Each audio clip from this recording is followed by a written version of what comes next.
गणित में पाइथागोरियन त्रिक निकालने के लिए सम संख्याओं तथा विषम संख्याओं के लिए अलग अलग सूत्र होते हैं जिससे छात्र अपने सवाल हल करते हैं, परंतु वैदिक गणित में ये मौखिक ही किया जा सकता है।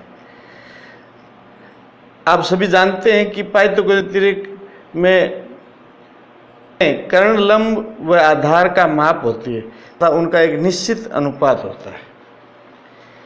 यानी आधार, कर्ण और लंब एक निश्चित अनुपात में होते हैं और जो उनका अनुपात है, अनुपातिक जो संख्याएं होती है वो पाइथागोरियन संख्या होती है। और ये संख्याएं जो है शुरू से 7वीं 8वीं से शुरू हो जाती है, आगे बहुत काम आती है पूरे अध्ययन में। विशेषकर त्रिकोणमिति में इनका बहुत उपयोग है। त्रिकोणमिति में बहुत मदद मिलती है। तो छात्र मौखिक ही संख्याओं के मान ज्ञात कर लेते हैं, उनकी गति असाधारण होती है। अतः मौखिक ही पाइथागोरियन संख्याएं निकालने की विधि जो है वो सीखेंगे। इस विधि में प्रथम संख्या ज्ञात होने पर द्वितीय तथा तृतीय संख्या आसानी से क्षणों में ही मौखिक ही ज्ञात हो जाती है। अब हम सबसे पहले अगर संख्या विषम हो तो कैसे ज्ञात करते हैं, इस पर विचार करते हैं। विषम संख्या के लिए इसमें सूत्र है वर्ग का आधा, यानी कोई भी संख्या हो उसका वर्ग करें, स्क्वायर करें और उसका आधा करें। उसके पहले की और बाद की जो संख्याएं वही पाइथागोरियन संख्याएं होती है, दूसरी और तीसरी। अब जैसे हमने पहले सवाल में आपके जो सामने स्क्रीन पे दिखाई दे रहा है, 5 लिया। 5 होने पर 5 का स्क्वायर 25 होता है, आपको पता है, और 25 का आधा 12.5 होता है। यानी पहली संख्या 5 होगी तो दूसरी 12.5 से पहले 12 और अगली 13, यानी पाइथागोरियन त्रिक होगी 5, 12 और 13। ऐसे ही इसमें हमने जो दूसरा सवाल लिया उसमें 7 दिया हुआ है। 7 होने 7 का स्क्वायर 49 का आधा 24.5, तो त्रिक होगी 7, 24 और 25। अब तीसरा जो सवाल आपको दिखाई दे रहा है 9 है। ये 9 का स्क्वायर जो है हमें पता है 81 होता है, उसका आधा 40.5 होता है। तो पहली संख्या 9, फिर 40, फिर 41। ऐसे 11 होने पर 121 का आधा 60.5, तो पहली त्रिक 11, दूसरी 60 और तीसरी 61।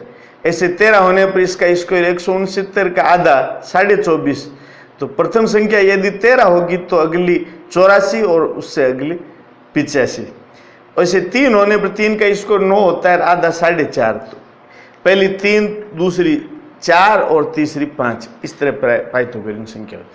7वें सवाल में आप देख रहे हैं 15 दिया हुआ है। 15 का स्क्वायर आपको पता है 225 होता है और उसका आधा होता है 112.5।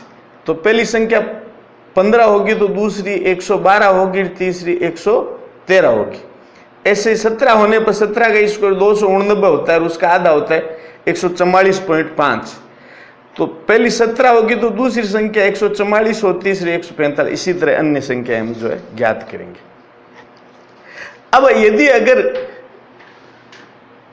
संख्या पहली सम हो तो क्या होगा, तो सम में इस सूत्र है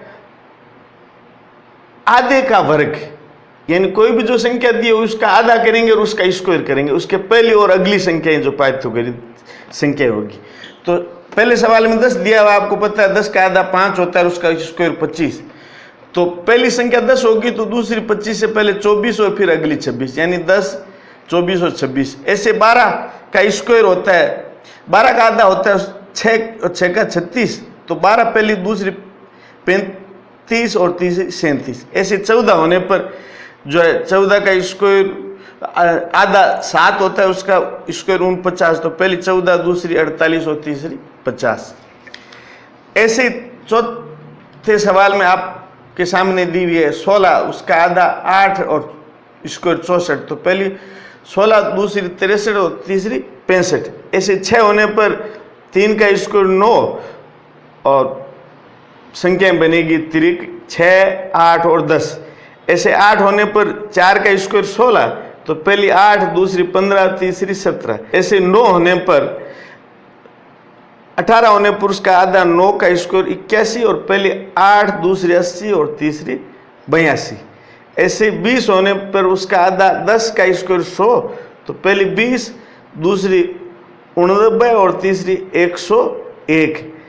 और 24 होने पर उसका आधा 12 का 144, तो 24 होगी पहली, तो दूसरी होगी 143 और तीसरी होगी 145। ऐसे 26 होने पर उसका स्क्वायर जो है आधे का स्क्वायर 169, तो पहली 26 तो दूसरी जो है होगी 168 और तीसरी 170। अतः कोई भी संख्या हो, प्रथम संख्या के आधार पर द्वितीय और तृतीय पाइथागोरियन संख्या मौखिक ही तुरंत ही ज्ञात की जा सकती है। करना केवल है विषम हो तो वर्ग का आधा, सम हो तो आधे का वर्ग।